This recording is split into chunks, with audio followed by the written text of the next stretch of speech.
must be about the latest issues and the latest discovery in the drug lab scandal. And sure enough, we talked about that. And then he leaned back in his chair, put his hand behind his head and said, "So, how do you want your name to appear on the Duggan Award?" And I couldn't have been more thrilled or more touched to know that I'd be a recipient of this award.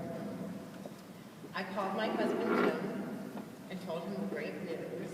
And then I called one of my best friends, Lacey, who was a public defender and has done criminal defense for as long as I have. She lives in Rhode Island. And I said, "I'm getting this award." And I told her what it was about, what it meant, and what the name of the award was. And she said, "You're getting the Duggan Award."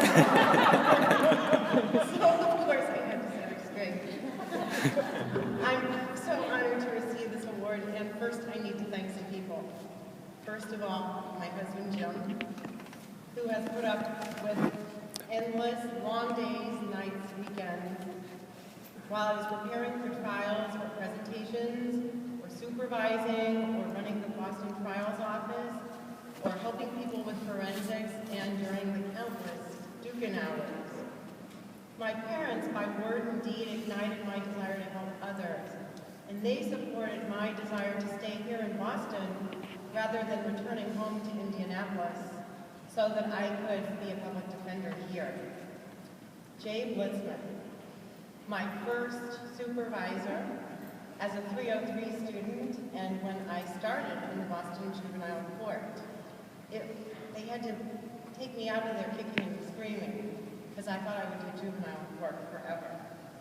Jerry Schaefer and Arnie Rosenfeld hired me, as Randy said, when there were 2 other women in the Boston Trials Office. Brownie Spear trained me and taught me so much over the years. And there's a lot of other people. Frank Herman, Bill Leahy, Anthony Benedetti, Lucy Hewitt, Andy Silverman, Randy Joya, Nancy Bennett, Arnie and Lisa, Nathan, Shannon, Shira, Victoria, Jane, Martin, Stephanie, Bruce, Kathy, Meredith, the training unit, all my colleagues in Boston Trials for all those years, and Roxbury defenders too. So many more I just don't have time to name. I knew Ed Duggan. He was a wonderful man.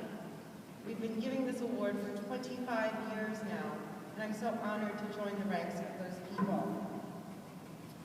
You know, it seems like it just keeps getting harder and harder to be a public defender, and I mean that in the global sense, for everybody who's here. We live with roller coaster budgets. We live with efforts to overload us with cases. The concept of rehabilitation is all but forgotten sometimes. Sentences get longer and longer. Media coverage is one-sided and constant. The presumption of guilt is a real hurdle. All too often, we are the only ones who are mindful of our clients' humanity, their dignity, and their rights. So how do we keep going? Well, one of the first things, of course, is the clients. But there's something else very important, and that is you, my fellow defenders. I've been privileged to work with people in both the public and private counsel divisions who are so energetic and creative and dedicated to the defense of their clients in no matter what discipline they're working. I am renewed and inspired over and over again by the sense of commitment and dedication I see every day. Ours is a noble cause. It is an honor to be a public defender. We are champions of our clients' rights. We are guardians of the Constitution. We do what others cannot do. We choose to do, we want to do, what others would not even think of doing. We support each other in our victories. We celebrate each other when we have success. We sympathize and offer help in times of stress and adversity. For helping and supporting me, for inspiring me, for fighting along with me.